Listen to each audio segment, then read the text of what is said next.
नमस्कार, मैं हूं राज ठाकुर आपके साथ। आप देख रहे हैं न्यूज 18 पंजाब हरियाणा हिमाचल। बुलेटिन की शुरुआत करते हैं कोरोना की गेम ओवर की खबर के साथ। कोरोना के खिलाफ विश्व के सबसे बड़े टीकाकरण अभियान की शुरुआत हो चुकी है। वैक्सीनेशन की शुरुआत करते हुए प्रधानमंत्री नरेंद्र मोदी भावुक हुए और कोरोना काल के मुश्किल वक्त को याद कर उनकी आंखें नम हो गई और गला भी भर आया।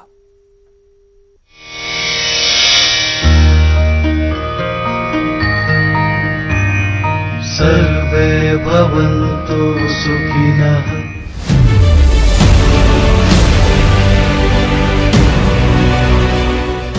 शनिवार को हिंदुस्तान ने दुनिया के सबसे बड़े टीकाकरण का शुभारंभ कर दिया और इसके साथ ही एक साल में 1 करोड़ से ज्यादा लोगों को बीमार करने वाले, 1.5 लाख से ज्यादा जिंदगियां लेने वाले और लोगों को बंदिशों में रखने को मजबूर करने वाले कोरोना की विदाई की शुरुआत हो गई।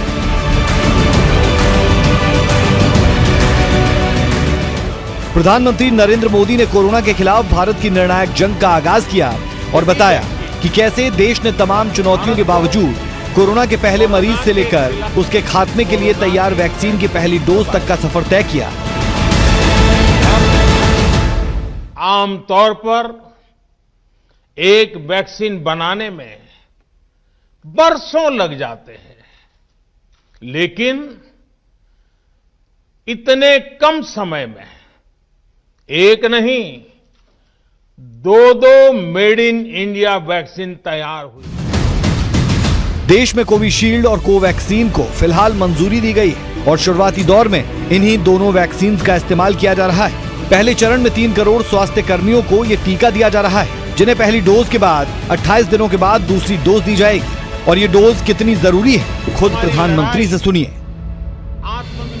जिसे कोरोना संक्रमण का रिस्क सबसे ज्यादा है, उसे पहले टीका लगेगा। जो हमारे डॉक्टर्स हैं, नर्सेस हैं, अस्पताल में सफाई कर्मी हैं, मेडिकल पैरामेडिकल स्टाफ हैं, वो कोरोना की वैक्सीन के सबसे पहले हकदार हैं। टीकाकरण की शुरुआत उन हेल्थ वर्कर्स के साथ हुई है जो अपनी जिंदगी जोखिम में डालकर कोरोना काल में अपना फर्ज निभाते रहे हैं। देश का पहला टीका दिल्ली एम्स के सफाई कर्मचारी मनीष को लगा और फिर खुद एम्स के डायरेक्टर रणदीप गुलेरिया ने कोरोना का वैक्सीन लगाया। प्रोसेस ये था कि मैंने खुद से जाके बोला था कि जब लगनी है तो पहले ही लगवा लेते हैं, बाद में क्योंकि लगेगी, मन को संतुष्टि होगी, ताकि मैं आगे भी और सेवा करते रहूं। इससे होगा कि मैं कोरोना से अपने देश को लड़ने में फ़ायदा होगा। मेरे को अंदर से झिझक नहीं होगी जो कोरोना की होती है हमेशा से। Feeling very proud and humble at this point because I have been vaccinated and I was considered in the first lot to be vaccinated. It is a great moment for our country because we have now started the world's largest vaccination program. Corona virus से सिर्फ हिंदुस्तान के लोगों की जिंदगी नहीं बदली, बल्कि पूरी दुनिया पर इसका असर पड़ा। इसीलिए तो दुनिया के सबसे बड़े टीकाकरण अभियान की शुरुआत के मौके पर स्वास्थ्य मंत्री डॉक्टर हर्षवर्धन ने वैक्सीन को संजीवनी तक बता दिया। This vaccine will be remembered like a sanjeevani to ultimately get us that clinching victory over COVID. टीकाकरण अभियान की शुरुआत के साथ ही प्रधानमंत्री ने लोगों को टीके को लेकर चल रही अफवाहों से बचने की भी सलाह दी। साथ ही मास्क और सोशल डिस्टेंसिंग पहले की ही तरह बनाए रखने की भी हिदायत दी, क्योंकि जब दवाई और कड़ाई एक साथ करेंगे तो सही मायनों में कोरोना का गेम ओवर होगा। Bureau report, news 18। आखिर वो घड़ी आ ही गई जिसका इंतजार सबको लंबे वक्त से था। देश भर में कोरोना के खिलाफ टीकाकरण अभियान का आगाज हुआ। हरियाणा, हिमाचल में भी वैक्सीनेशन की शुरुआत हुई है। ये रिपोर्ट आप देखिए।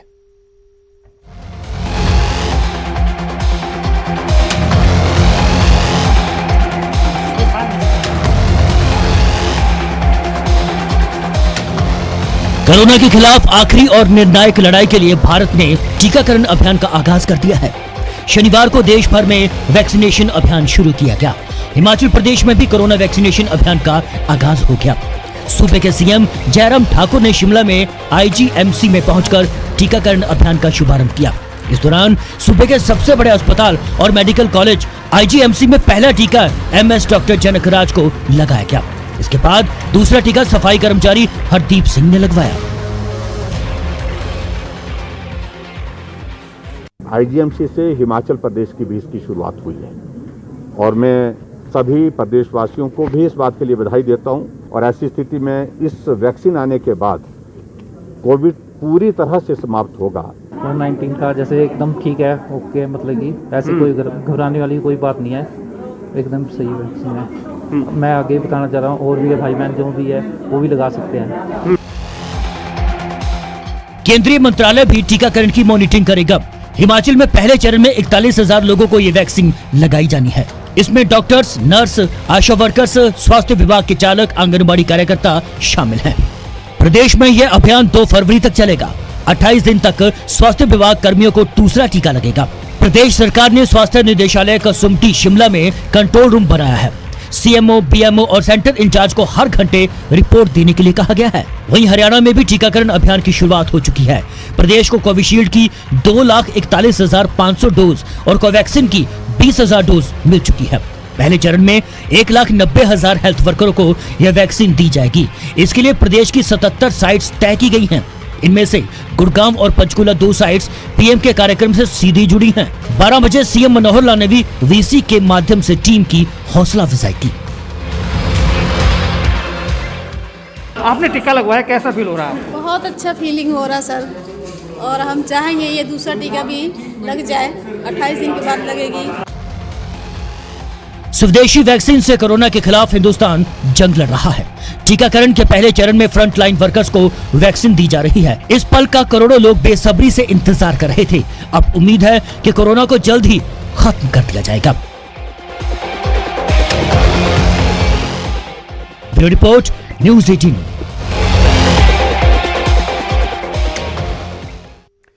विश्व के सबसे बड़े टीकाकरण अभियान की शुरुआत के साथ ही इससे लेकर सियासत भी जोरों पर है। कांग्रेस सांसद मनीष तिवारी देसी वैक्सीन पर सवाल उठा रहे हैं। हालांकि पंजाब के मुख्यमंत्री वैक्सीन और वैज्ञानिकों पर पूरा भरोसा जता रहे हैं।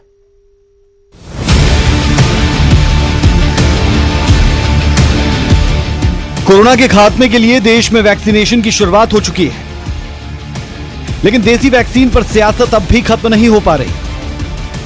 कोवैक्सीन पर पहले से ही उंगली उठाने वाले पंजाब के कांग्रेस सांसद मनीष तिवारी ने एक बार फिर सरकार पर सवाल दागे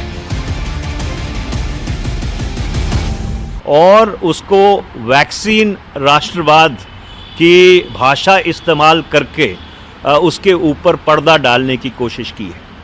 सबसे पहला सवाल तो ये है कि भारत में ऐसा कोई नीतिगत ढांचा नहीं है, ऐसा कोई कानूनी ढांचा नहीं है जिसके तहत किसी भी वैक्सीन को इमरजेंसी यूज के लिए लाइसेंस किया जा सकता है।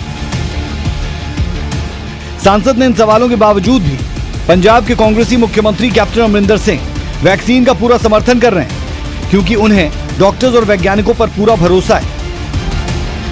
कि कुछ लोग कह रहे हैं कि असि नहीं जी ਇਹਦੇ ਵਿੱਚ रिएक्शन ਹੁੰਦਾ है, कुछ ਇਹੀ जी ਗੱਲਾਂ फैला रहे हैं। प्लीज अपने मना च बसा लो तुसी कि कोई साइंटिस्ट किसी चीज को रिलीज नहीं करेगा unless they are convinced and doctors are convinced कि ये बिल्कुल ठीक है। ये कहना रूमर मॉन्गरिंग, जी रूमर तो सुन के तुसी ये गल फैला दे तो दिस इज रॉन्ग। वैक्सीन को लेकर कांग्रेस के अंदर ही एक राय नहीं। मनीष तिवारी की ज्यादा आशंका इस बात को लेकर है कि लोगों को वैक्सीन चुनने का अधिकार नहीं दिया जा रहा। इस पर देश के सबसे बड़े अस्पताल एम्स के डायरेक्टर कहते हैं कि बड़ी जंग की शुरुआत में इस तरह की शक ठीक नहीं। Feeling very proud and humble at this point because I have been vaccinated and I was considered in the first lot to be vaccinated. It is a great moment for our country because we have now started the world's largest vaccination program. Bharat ने शुरुआती दौर में Covishield और Covaxin को मंजूरी दी है, जिनकी कीमत दुनिया में सबसे कम है। इस वजह से पूरी दुनिया भी हैरान है। ब्राजील से लेकर नेपाल तक भारत से वैक्सीन के लिए गुहार लगा रहा है, लेकिन अंदर का हाल ये कि यहां इस पर भी सियासत कम नहीं हो रही। अर्शदीप अर्शी, न्यूज 18 पंजाब। और चलिए बात करते हैं किसान आंदोलन की और किसान आंदोलन से जुड़ी खबरों की। बड़ी खबर, पंजाबी कलाकार दीप सिद्धू को नोटिस दिया गया है। एनआईए ने दीप सिद्धू को यह नोटिस भेजा है। कल एनआईए के सामने पेश होने के आदेश दिए गए हैं। किसान नेता बलदेव सिरसा को भी एनआईए की तरफ से नोटिस दिया गया। देशद्रोह के मामले में कल पेश होने के आदेश दिए गए। सिरसा ने कल हाजिर ना होने के लिए निजी कारणों का हवाला दिया है। जी हां, बलदेव सिंह सिरसा की तरफ से प्रेस कॉन्फ्रेंस की गई अमृतसर में, और अमृतसर में प्रेस कॉन्फ्रेंस के बाद उन्होंने साफ किया कि वो कल जो उन्हें नोटिस दिया गया है वहां पर नहीं पहुंचेंगे और 7 फरवरी को उनकी बहुत करीब परिवार में शादी है। उस शादी को निपटाने के बाद वो उस नोटिस का जवाब देने के लिए पेश होंगे। यानी निजी कारणों की वजह से बलदेव सिंह सिरसा कल पेश नहीं होंगे, जबकि दीप सिद्धू को भी कल पेश होने का नोटिस एनआईए की तरफ से थमा दिया गया है।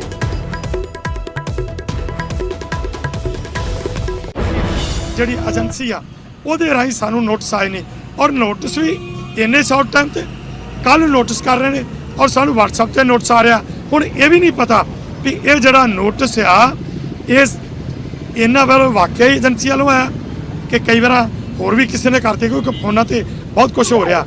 ਸੋ ਜੇਕਰ ਏਜੰਸੀ ਵੱਲੋਂ ਵੀ ਆਇਆ ਤੇ ਅਸਲ ਗੱਲ ਤੇ ਇਹ ਆ ਕਿ ਸਾਨੂੰ ਬਾਈ ਡਾਕ ਉਹ ਲਿਖਤੀ ਤੌਰ ਤੇ ਆਉਣਾ ਚਾਹੀਦਾ ਸੀ, ਚਾਹੇ ਉਹਨਾਂ ਦੇ ਥਾਂ ਦੇ ਉੱਤੇ ਆਪਣੀਆਂ ਏਜੰਸੀਆਂ ਦੇ ਉਹਨਾਂ ਦੇ ਸੈੱਲ ਨੇ, ਉਹ ਸਾਨੂੰ ਲਿਖਤੀ ਤੌਰ ਤੇ ਉਹਨਾਂ ਨੂੰ ਜਿਹੜਾ ਅਸੀਂ ਨੋਟਿਸ ਸਾਨੂੰ ਭੇਜਣਾ ਚਾਹੀਦਾ ਹੈ। ਫਿਰ ਵੀ ਅਸੀਂ ਇਹ ਜਿਹੜੀ ਹੈਗੀ ਆ ਨੋਟਿਸ ਜਿਹੜਾ ਉਹਨਾਂ ਨੇ ਭੇਜਿਆ, ਬੇਸ਼ੱਕ ਉਹਨਾਂ WhatsApp ਤੇ ਭੇਜਿਆ, ਉਹਨਾਂ ਨੇ ਕੱਲ ਦੀ 17 ਤਰੀਕ ਰੱਖੀ ਆ। ਤੇ ਮੈਂ ਦੱਸਣਾ ਚਾਹਾਂਗਾ ਕਿ ਮੇਰੀ ਦੋਤੀ ਦੀ ਸ਼ਾਦੀ ਹੈ ਤੇ ਮੈਂ ਉਹਦੀ ਸਮਾਨ ਦੀ ਖਰੀਦੋ ਫਰੋਖਤ ਵਾਸਤੇ ਆਇਆ। ਮੈਂ ਇਹ ਚਾਹਾਂਗਾ ਕਿ ਮੈਂ ਚਾਹੁੰਦਾ कि मेरे को 7 फरवरी तो पहला जड़ा एजेंसी ते पेश होना बहुत औखा है, तो मैं अज उन्होंने एक जी चिट्ठी जी अपने वकील के राही जड़ा वो भेजांगा उन्होंने WhatsApp पे। एक और बड़ी खबर, सुप्रीम कोर्ट की कमेटी के खिलाफ याचिका। बीकेयू लोक शक्ति ने ये याचिका लगाई है। कमेटी पर निष्पक्ष ना होने के आरोप लगा दिए गए हैं। कमेटी में रिटायर्ड जज को शामिल करने की मांग की गई है। बड़ी और अहम खबर हम दर्शकों को दे दें, सुप्रीम कोर्ट की कमेटी के खिलाफ याचिका दाखिल की गई है। बीकेयू लोक शक्ति ने ये याचिका लगाई है। कमेटी पर निष्पक्ष ना होने के आरोप लगाए गए हैं। कमेटी में रिटायर्ड जज को शामिल करने की मांग की गई है। इससे पहले हम देख चुके हैं कि जो 4 सदस्यीय कमेटी सुप्रीम कोर्ट की तरफ से बनाई गई थी, उसमें भूपेंद्र सिंह मान को भी जगह दी गई थी, जो पंजाब से ताल्लुक रखते हैं, लेकिन उन्होंने इस कमेटी से अपने आप को बाहर कर लिया था, खुद को बाहर कर लिया था, और अब इस कमेटी में सिर्फ 3 ही सदस्य बचे हैं। और अब ऐसे में सुप्रीम कोर्ट की कमेटी के खिलाफ याचिका दाखिल की गई है। बीकेयू लोक शक्ति ने यह याचिका लगाई है।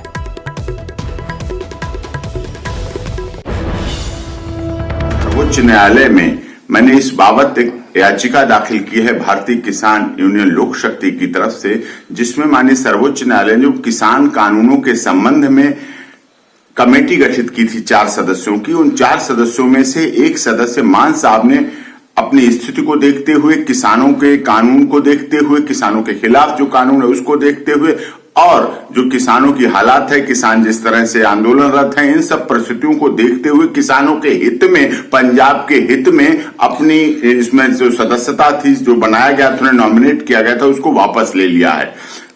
तो अब कमेटी में 3 सदस्य रह गए। 3 सदस्यों का हाल भी वही है।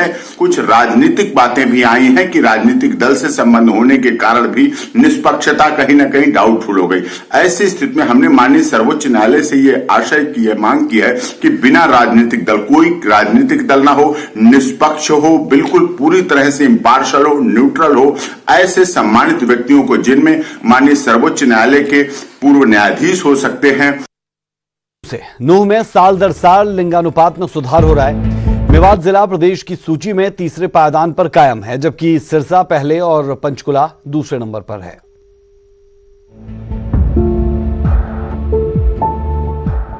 नूह हरियाणा का मुस्लिम बाहुल्य जिला है। भले ही ये जिला अपने अस्तित्व के लिए विकास की बाट जो रहा हो, लेकिन यहां सामाजिक स्तर पर काफी बदलाव देखने को मिल रहे हैं। चाहे बात शिक्षा की हो या लिंगानुपात की, साल दर साल नूह में लिंगानुपात में सुधार हो रहा है। मेवात जिला प्रदेश की सूची में तीसरे स्थान पर बरकरार है। दूसरे नंबर पर पंचकुला और पहले नंबर पर सिरसा जिला है, जबकि चरखी दादरी लिंगानुपात के मामले में सबसे फिसड्डी जिलों की सूची में है। अगर हम 2020 की बात करें, जनवरी से 20 की बात करें, तो हमारा जो SRB का जो सेक्स रेशियो है, लड़का लड़की के नंबर है, वो 939 आया है, जो कि हरियाणा में पंचकुला के साथ हम दूसरे नंबर पे हैं, सिरसा के बाद। उप सर्जन डॉक्टर आशीष सिंगला ने बताया कि नूंह में लड़कों के मुकाबले लड़कियों की संख्या में थोड़ी गिरावट जरूर है, लेकिन हालात तेजी से सुधर रहे हैं। लिंगानुपात में सुधार के लिए हरियाणा, राजस्थान, दिल्ली, उत्तर प्रदेश में भी लिंग जांच करने वाले कोख के कातिलों पर कार्रवाई की जाती है।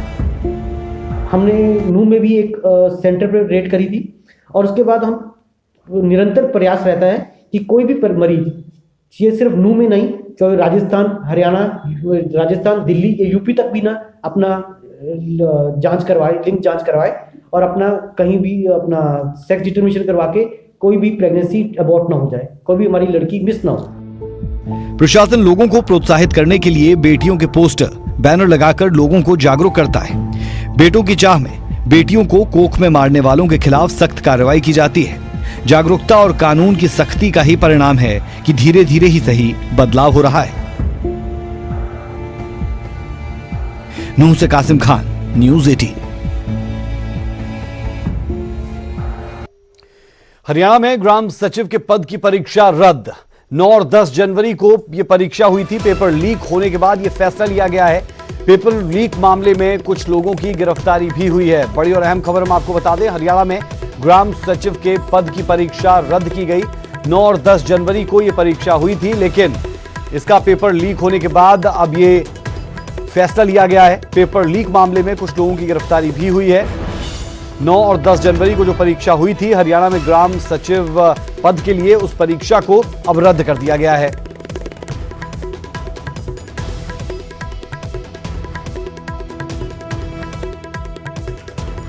तो 9 और 10 जनवरी को यह परीक्षा हुई थी, लेकिन इस परीक्षा को रद्द कर दिया गया। कारण है पेपर लीक होना, और पेपर लीक होने के बाद कुछ लोगों की इस मामले में गिरफ्तारी भी की गई है, लेकिन परीक्षा को रद्द कर दिया गया है। तो जिन लोगों ने ग्राम सचिव के पद की परीक्षा दी थी, वो याद रखें कि ये परीक्षाएं अब रद्द हो चुकी है, इसके नतीजे नहीं आएंगे। कारण है कि ये जो एग्जाम थे, जो पेपर था, वो पेपर लीक हुआ था। 9 और 10 जनवरी को ये परीक्षा थी। पेपर लीक होने के बाद ये फैसला लिया गया और कुछ लोगों की गिरफ्तारी भी इस पूरे मामले में हुई है।